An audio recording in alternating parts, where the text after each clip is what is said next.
We have all heard the term intuition, mother's intuition, women's intuition.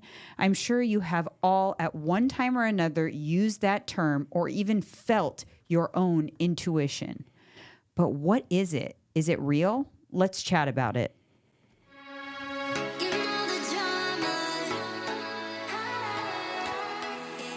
Welcome back, everybody. It's another episode of Candidly with Coffee. And we are back. We are back. And do you know what episode it is? 499. You're right. Good for you. Yes, it's episode 499, you guys. We are almost there. We are at the home stretch for episode 500. So thank you guys so much for tuning in to another episode of Candidly with Coffee. We just love this. We love you guys. Man, we've been putting it down for a while. That's a lot of episodes. We're about to hit 500. Yeah, and we'll get into that in the next episode. We'll do all that reminiscing and stuff. But for now, let's chat about what we've got going on. Man, it's been a fucking busy ass week. Man, I know. You're not lying. It's exhausting. Can't catch up. Trying our best. I'm running from the next thing to the next, literally doing 3 things at once. Before I came here, I was drawing my self-tan, eating lunch, editing an episode, like all at the same time, like because sometimes the edit gets stuck because the files are so big. So while that was on the hourglass, took a couple bites of my sandwich, then threw on my like multitasking at its finest. That's what you got to do sometimes, man. And that just goes to show you, like, what we say, what is our best saying? GettingShitDone.com. We need to get that shirt because we do. When we get things done, sometimes you overwhelm yourself. If you're good at it, you start overthinking everything and you start stressing yourself. And I was like, nah, just take one task at a time. That way you don't get too worked up. I've gotten better at doing that, on not overwhelming myself and just one thing at a time. If it spills onto the next week, I think sometimes, because I talk my clients through this kind of stuff, I think sometimes people assume because I get up early and I have to-do lists and I do all that stuff that you think that I actually get everything done on that list. No. The list spilleth over to the next day and the next day. Yeah, it's crazy how much shit you do. You're helping me with my channel, helping me, we did my second podcast interview yesterday. Yep. You help editing. There's a lot of stuff you do. That's just for me. Mm-hmm. That's not... You have a client you work with as well as my client, Mauricio, editing his show, producing his show, and then we got to produce this. Then you have social media and your clients. It's nuts. And brand deals, and the list goes on. It's nonstop. It's crazy. That's why even when I coach clients through that being busy, like I'm not on a high horse thinking I'm the only one that's busy, because I remember my years before, my busyness was busy, but just different, but the same thing. I had a full-time job. I worked in San Francisco. I had 2 kids under the age of 4. My husband at the time worked a completely different shift. We didn't see each other at all.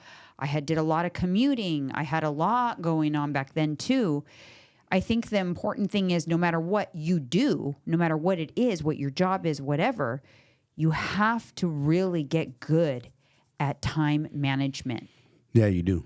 Straight up. It's no other way, because if not, you're going to be all over the place. Kind of like I am. Sometimes I'm all over the place, but I'm honing it down even better. Mm-hmm. Yeah, we're going to work on that with you, getting you a list, a to-do list. Because with ADHD, and Alyssa said it's really helped her a lot, is having a list, like a daily tasks. Like you get up in the morning and think. You don't have to overwhelm yourself and think far advanced. Like I'm always out like 5-6 days. I've got planned tasks. You could just do it more every morning and just think, okay, today I want to get these things done. Yeah. And you write it out in your notepad with the little circles, and you could check it off as you go, and you'll start to notice you'll be more productive that way. Yeah, because with ADHD, you can't have us do 2-3 things at once. I always tell you, hold up, babe. I got to do my post first, and I can do that. I can't do 2-3 things at once. That's not how our brain works. We can't. We'll be all over the place. We won't get shit done. We're spinning our wheels. And then we'll be overwhelmed, flustered, and then I get moody as fuck. I get like... Mm-hmm.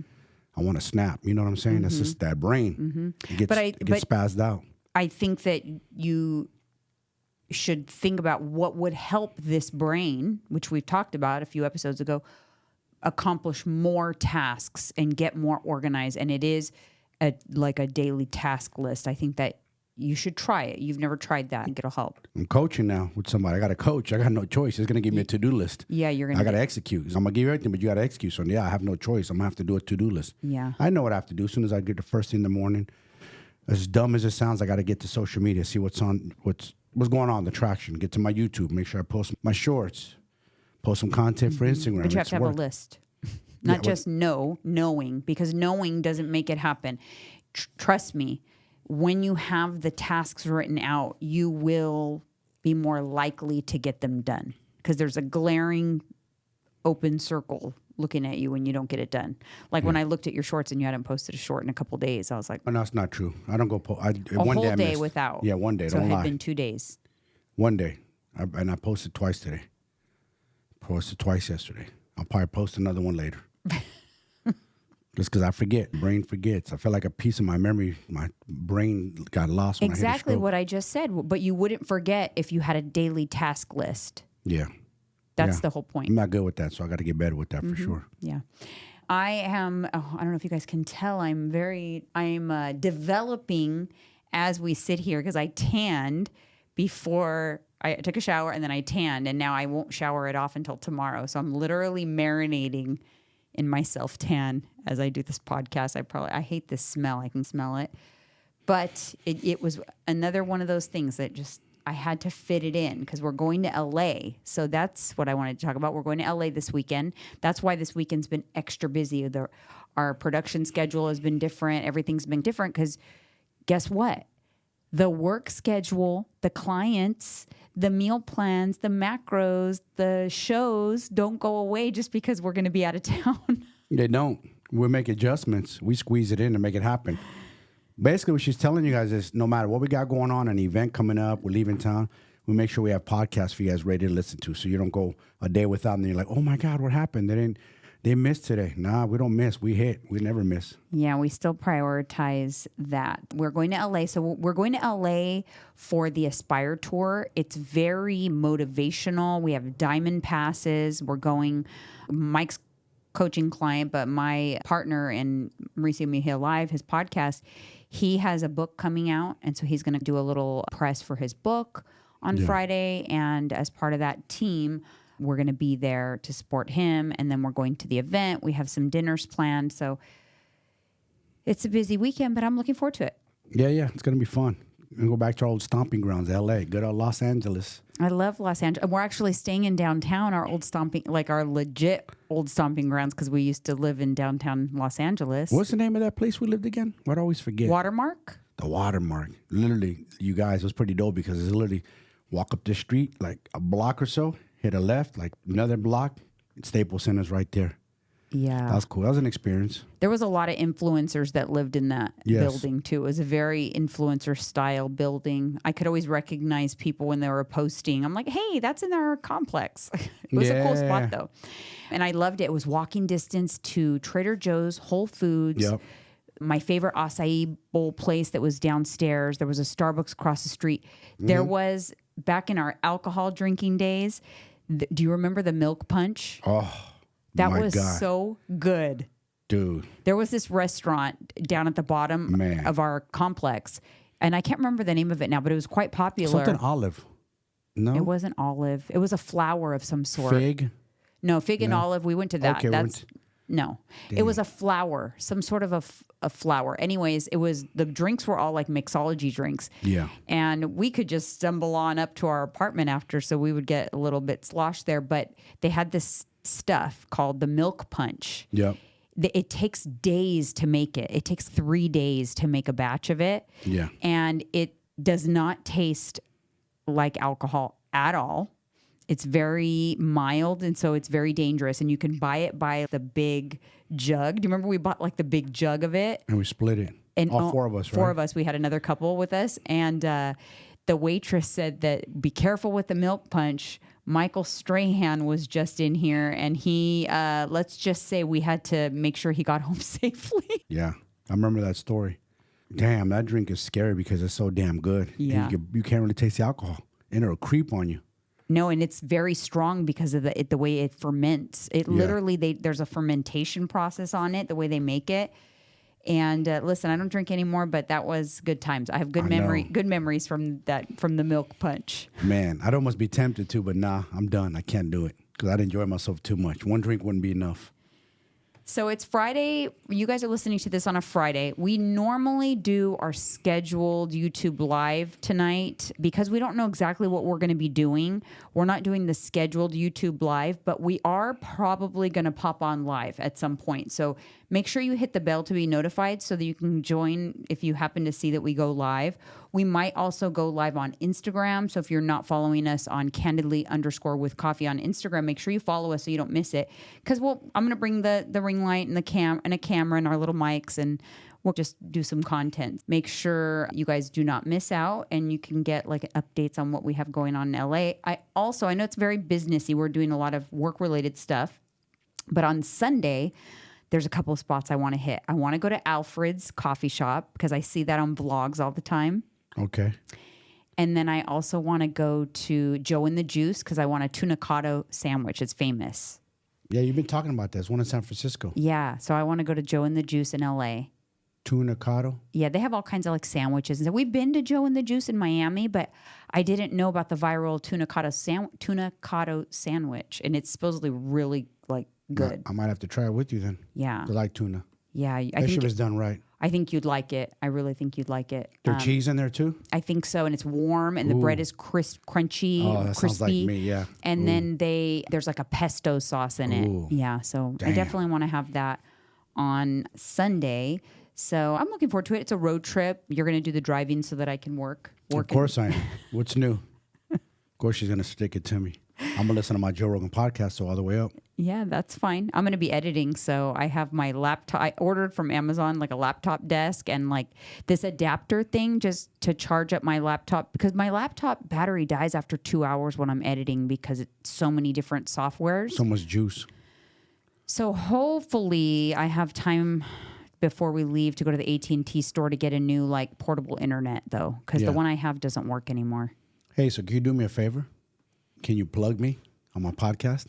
What do you want? Right here? Yeah, because it's my second one. Of And course. what did we do? Because you did a great job on it. So I'm going to give a shout out to my wife. Kudos, man. Our podcast it was a mobile podcast. We wasn't sure how it was going to work. Yeah. And man, it went good. Getting tons of feedback. Yeah, now sky's the limit. We're going to go, now we have a really good method to have mobile guests. So we're using something called Riverside. I'll actually link it if you guys are anyone's content creator or interested in a mobile podcast potentially. Yes. Or tag someone that you know that my wife should have on. Tag them. It's called Riverside, and it's an alternative to Zoom. See, I've never wanted to do interviews or mobile podcasts because I cannot stand watching somebody Zoom. I never watch. I don't care how interesting the guests are. I cannot get into it. The quality's bad. The sound is bad. I don't like it. Yeah. So I found this thing called Riverside, and Mike was the first one to have a guest on Riverside using Riverside, and it was so cool. The quality is impeccable. It's studio quality. Obviously, we did it in the studio, and then the guest was in his office or whatever. Yeah. It was a really good show, too. So Mike's podcast, you guys, Esco Elite Mindset, it's on YouTube. It's also going to be audio as well. It's going to be everywhere where you can get podcasts. And he is going to primarily, like this, Candidly with Coffee is like more of a woman audience, and Esco Elite Mindset's more of a male-driven audience, and he's going to have he has lots of cool guests slated to come on. But the episode you did with Kyle Perry of Perry's Powerhouse, it was really good. So I was producing, so I was in on the episode, but you guys can't hear me or see me. But look though, like you said, primarily men. Watch this though. I'm gonna get women in the future too. Why not? Got to be open to it. I'm not saying that. I'm just. I'm not saying you can't. I'm just saying that your primary target audience, because you have to have for sure a target audience for a podcast to be successful. Your vibe attracts your tribe. Yeah. Anyway, so you guys make sure I'm not saying that our women, a lot of times women, they want to hear the male-driven content. They want to hear our side, our perspective. Like I want to hear their side, their perspective on things. It's nice to hear both sides. For sure. So it's not that it doesn't cross over. I'm just saying in general. Yeah. But yeah, so you guys check that out over on Mike's channel, Esco Elite Fitness on YouTube, but the podcast is Esco Elite Mindset. And what would you say? It's based on you're trying to do what exactly? What message? What's your message for your show? Like, we all have a past. We've all fallen down. We've all dealt with addiction, lots of us.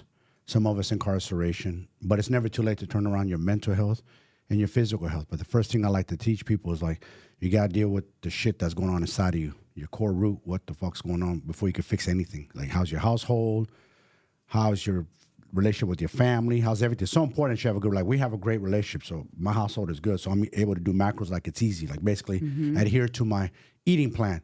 You can't adhere to any plan if you're all over the place mentally. So you got to fix that first. And like I said, I can relate to a lot of stuff that men are going through because I've been there. You know what I'm saying? Addiction, survived suicide, and now I'm a stroke survivor. I've been in prison. I grew up in the streets, gang code. There's a lot of stuff I've been through that I can relate to other people with. So it makes it feel like if you can do it, they can do it. Of course. And that's the whole message, I think. Of course. It's the same thing I do for women, right? Yeah. If I can do it, they can do it. Yeah. I'm not special in any way, shape, or That's form. what I always say. We're not special. We just have a strong mindset. Exactly. All right. So moving on to the hot coffee topic. I thought this one was so interesting. There we go. So there was a woman that's viral on TikTok, and she is trying to reach the wife of whomever she was sitting next to on an airplane. She described what he looked like, what he was wearing, what his name was, where he was flying to. Why did she want to do that? Because on her flight, she witnessed the entire flight was setting up his Hinge profile. Hinge is for hookups. Oh, shit. That's new. I never heard of it. His Hinge profile in the area that he was in. So that's a thing. So guys, if they're traveling, they'll set up a fake profile of the area they're traveling to connect with people in that area. So say he was going to Detroit. Yeah. He's now Michael from Detroit, and he's interested in yada, yada, yada, and so that he can get his hookups while he is there. So she knew he was married because before takeoff, he said goodnight to his kids. He said goodbye to his wife. I love you. Can't wait to see you when I get home. Got off the phone with his wife and proceeded to set up his fucking Hinge. Can you believe this? We have a lot of concerned citizens these days, don't we? Oh my God. That's crazy, man. Damn, nobody's safe. Dude, and it's viral. It's viral. The guy, for sure, she's going to be found. If not, I'll have to do a little research after I do this episode to see if she's been found. He's going to get busted. Yeah, because the audience here, the ladies going to be like, Janine, do tell, we want to follow up on this. Oh, you could see, like, I looked at the video and it had been forwarded and shared like 30,000 times already. So like it was, and it had like, I don't know, 1 million views. So. All she has to do is say what flight number, where they're traveling to. Yeah. It's just a matter of time. But not to get off topic, didn't we find out a story about some dude went to the Philippines or somewhere crazy? Slept, I don't know who that told me a story. Slept with somebody over there, told him they didn't have a social media site. That girl still found him and reached out to the wife somehow. I think so. That sounds familiar. I can't remember exactly how, but something like that played out. But the dude said, he didn't give her no real contact info or no social media. He's on social media. Listen, you cannot. It's too hard. And these there's these groups of women that they go on the hunt. They're almost like they make it their mission to bust out married men on trips, like Nashville trips, Vegas trips. So it's like a little bit of entrapment. Really? And they'll collect evidence, and then they go to TikTok and provide all the evidence. They especially like to bust out the Bachelors. Yeah. They like to bust out the Bachelors because they're about to get married. So they'll be like, yo, come get your fiance. Yeah. You know, because he's wilding out here. Wow. I have some stories on this, but I'm going to save it for Patreon. Oh, yeah. Because it's too juicy. Sorry, you guys. You got to go to Patreon. I can't out people, even if they're no longer my friends. But on Patreon, I might just out a few people. Out them. Let's go. Out them. All right, moving on. Sorry, guys. You gotta go to Patreon. Sorry. Yep. We're moving on to Comment Corner.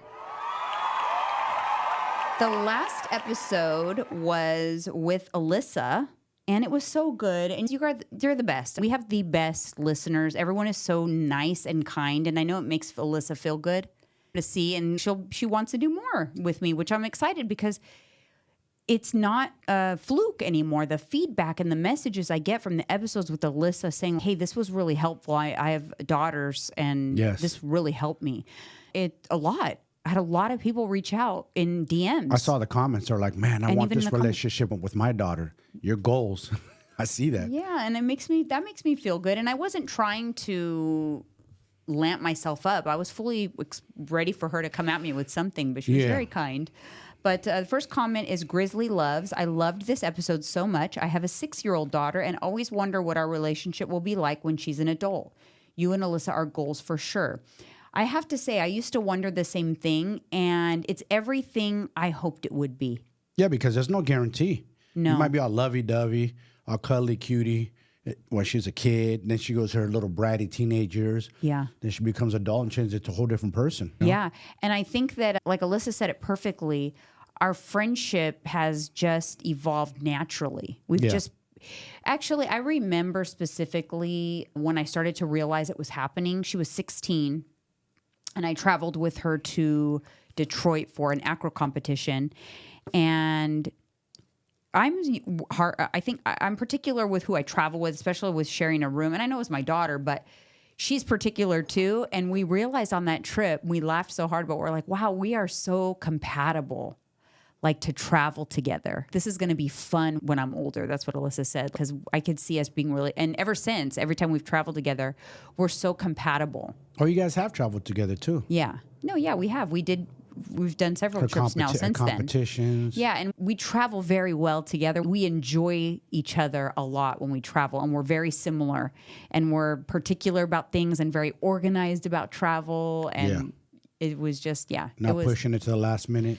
No, we're extremely punctual and all the things. But I remember having that realization. We were in bed laughing, like eating donuts or something like that on that trip. And I remember thinking, oh my gosh, this is what I always dreamed about. I'm so excited we're getting there to that point where she's older and we can travel. In fact, I was talking to Lisa earlier, and we're going to plan a girls trip because my cousin, who we grew up as like sisters, you know that we grew up like sisters.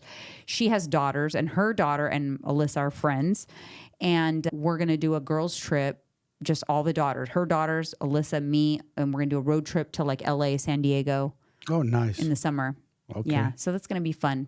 That'll be fun. That'll be good. Good bonding experience. Yeah, I'm excited. But we're finally there. But you'll get there. And there's no rush. Trust me. Enjoy every stage of life, because I truly did enjoy every stage. But this is my favorite. Yeah, the good, the bad, and the ugly. Because there was the ugly stage too. Yeah. What would you say was the ugly stage? That I experienced between you two? It really wasn't much. It was her just her tough years through acro. She would take out her beat downs from acro on you. Come home moody, tired.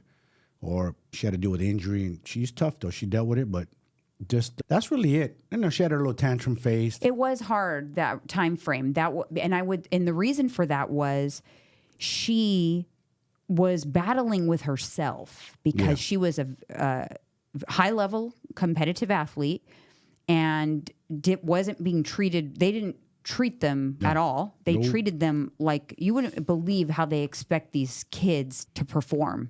But she was so committed to the sport, but was not enjoying herself at the same time.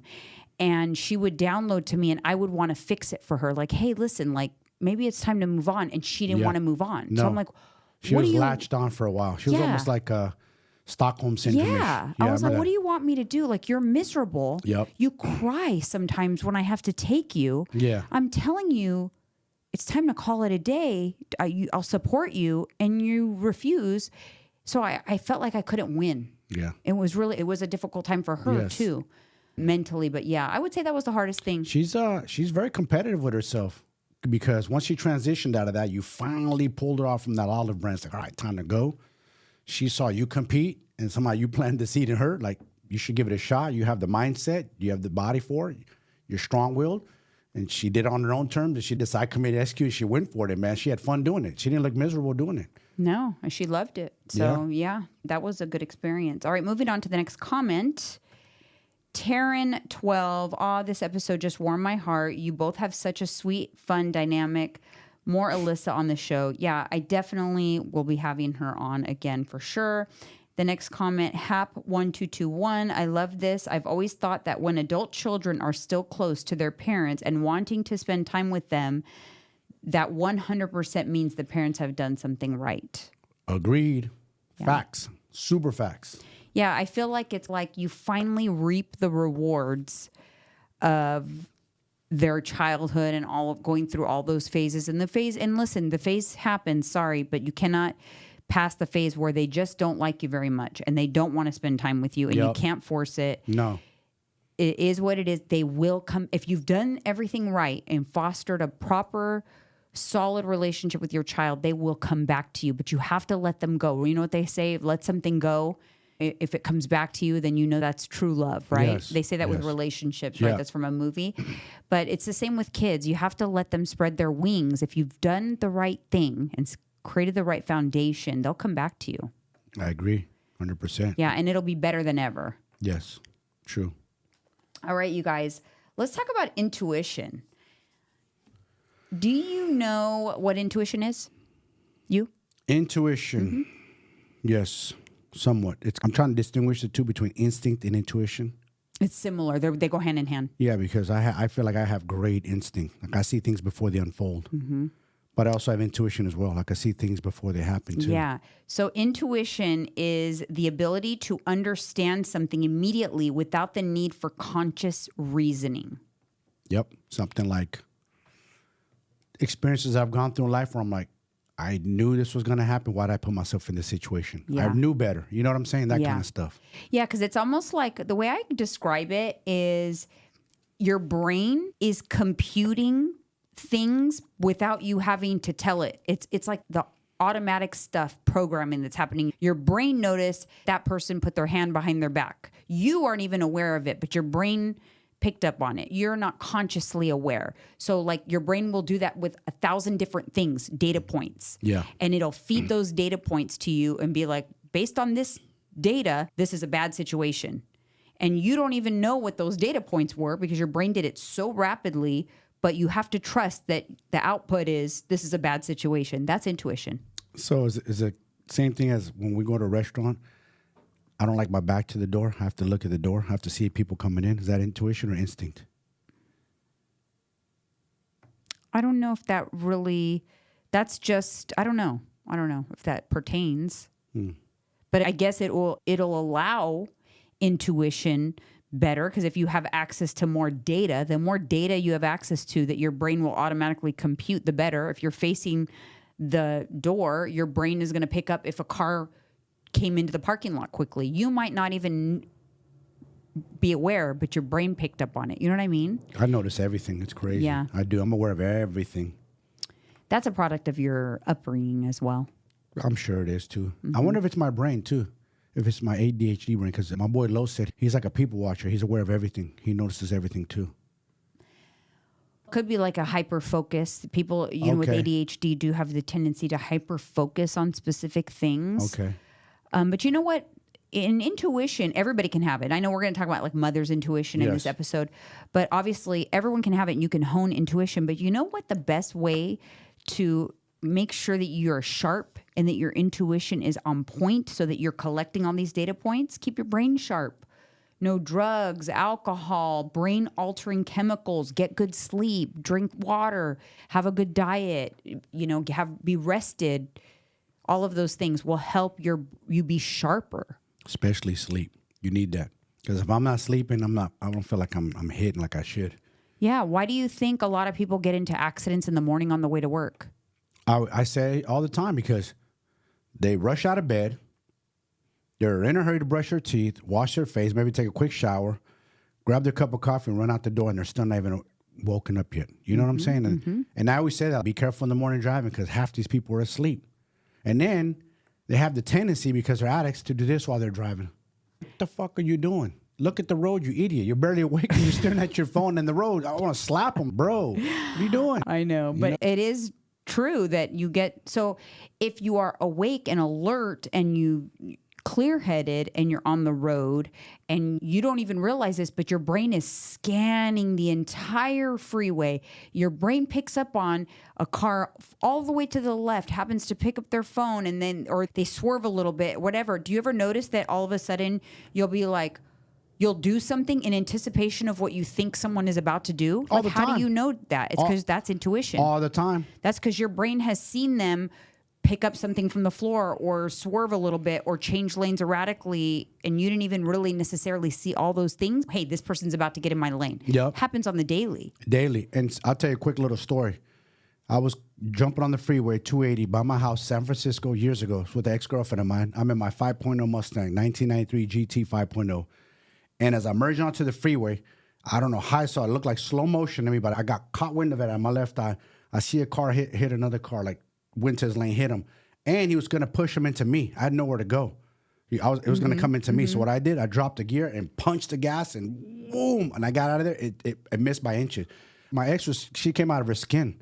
Her heart was panting and racing. She was like, and then people were coming to the freeway like, yeah, that was badass, bro. Like, they looked like a movie. Because most people would have slammed on their brakes, not sped up. I sped up to get out of it because it was coming right at me. It was like I had no choice. It was going to hit me one way or another. I don't think I even could have braked. See? So I saw it happen in slow motion. I don't know how I caught it, but dropped the gear, gassed it, and I was gone. Just another reason why it's important to be ready at all times. Be prepared and ready, ready for battle, like you always say. Ready, clear-headed, proper night's sleep as often as possible.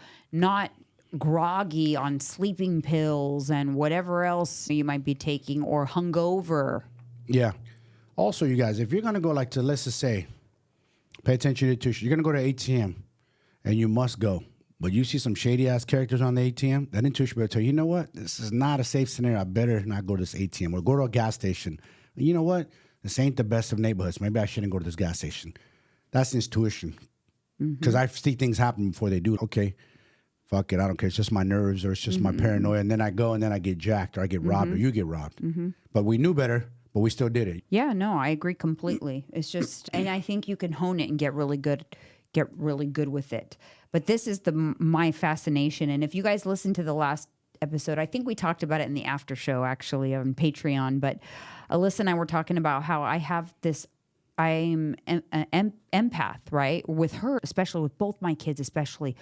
I'm telling you guys, when they are not good, like I feel it, but I literally can feel like if they're sick. Like when Tyler had that sickness after COVID, like a couple years ago or a year ago, I felt so sick. I started to feel weird. That he had sores in his mouth. I could feel my mouth didn't feel good. Like it's weird. And that is weird. I know it's strange, but I'm not, it's real. I can't tell you. That's one of the reasons why I stopped drinking, is because I would get this aversion to alcohol when I would look at Alyssa's face and she's hungover. I'm like, oh God, it makes me feel so nauseous. So I was thinking, like, is that mother's intuition? It's got to be. Right? You do have strong intuition, because before we even made it to that, before you even took me to the hospital, when you drugged me to the emergency, you better go, babe. I suspect you had a stroke, and I was blowing it off. You're crazy. It's not no stroke. You were right the whole time, and I was arguing with you, saying no, it's not. Yeah, because again, it's because you pick up suddenly that all the data points start to come together. Your brain had been collecting data, and then something happens, and then it files it along with all the other data points, and then it tells you, this is and that's the intuition. That's what you feel. You know what I mean? Like maybe I had been collecting data, like he's not testing his blood pressure. Little things have been bothering me, and I file it away. That's how my brain works. I file it, and then one thing sets that file, opens that file drawer up. Like, nope, that's it. So did you feel empathy for me that day when I was all throwing up and just out of it? And of course, but not the same as with the kids. No. So that's what got me really thinking. Like, what is it with a mother's intuition, though? They just know things. Did you know that this is a study that was done in 2012. There needs to be more studies on it, but there's been a few studies and they're exploring this. But there are your child's cells in your brain. Like I have some of Tyler's cells living inside of me. And there is some proof or some studies that have shown that they break the blood-brain barrier and can be found in the brain. They've actually done studies where mothers inside of their brain, they find male cells. There is no reason why a mother would have male cell unless, and they only find it in women who have had sons. So that's why they test it. It's too hard to test it for girls because obviously there's no, but you can get, basically you can end up like, basically Tyler and Alyssa's cells are living inside of me still. And that also can explain why twins, because they share some cells. Yes. Why twins can feel each other far away, Yes. whatever. And mother's intuition can be explained that way. What's the scary thing about mother's intuition? It's a sad one. And I've read stories about this. I heard different stories of where mothers will wake up suddenly out of say you're sleeping, deep sleep, out of the realm sleep, wake up and lose their breath and start shaking convulsively, and then get that fateful phone call that one of their kids is gone. Something happened. They felt in their bones like something happened to one of my kids. So there's a connection with this. So a 2012 study published in the medical journal examined the brains of 59 women who had died between the ages of 32 and 100. Nearly 2/3 of the women in the sample were found to have traces of male DNA with the Y chromosome in various regions in their brain. The Y chromosome could not have come from the women's fathers because if it had, they would have been born male.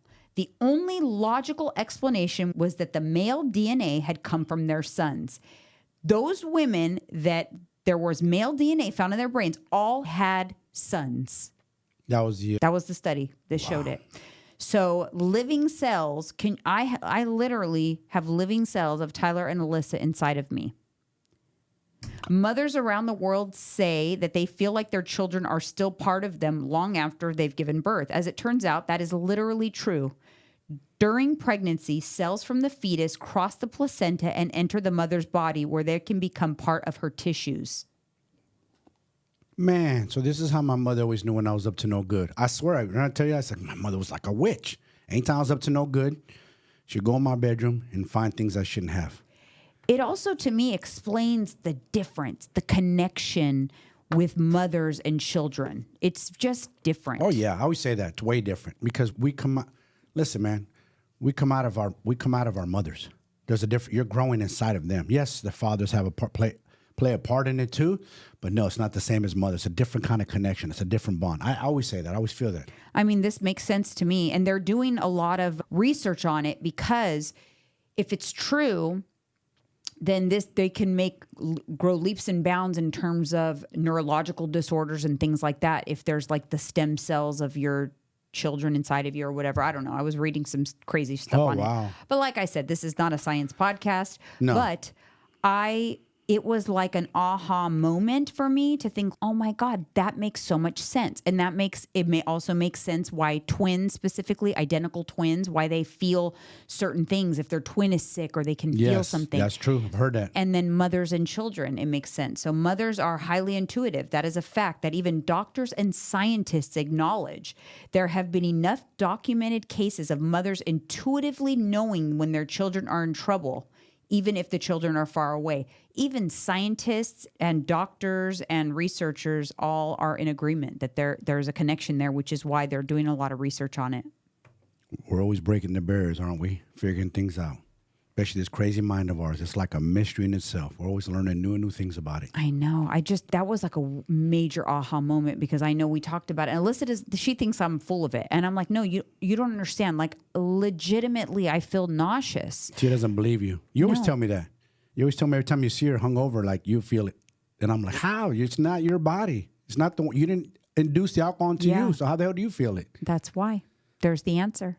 Wow. Their cells their living cells are inside of me. So you don't think it's placebo that you're doing it to yourself? No, I don't, because there has been times when I have felt unwell and then I go to her and say, hey, are you hungover by chance? And she'll be like, yeah.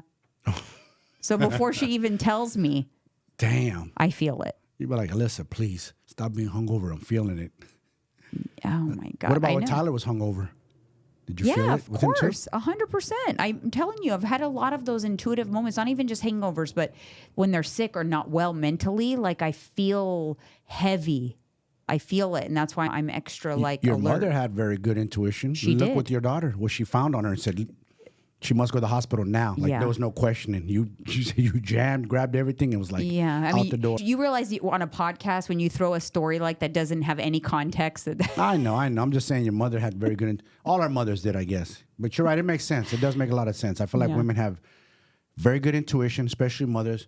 Men, depending on how we were raised, especially like men like myself, we have very good street instincts. Yeah, for sure. Well, intuition, guys, it's a thing. Clear your brains out, get some mental clarity in there, go on a good supplement routine, Yeah. and hone your intuition. Yeah, hone your skills. All right, you guys, that's it for today's episode of $4.99. But we're heading right into the after show over on Patreon, because what did I say I was going to talk about? Oh, Bachelors. Yes. Bachelors getting in trouble. You know, under some dirt. I know some dirt. So About girls, too. we gonna get into it. All right, you guys. We'll see you on episode 500.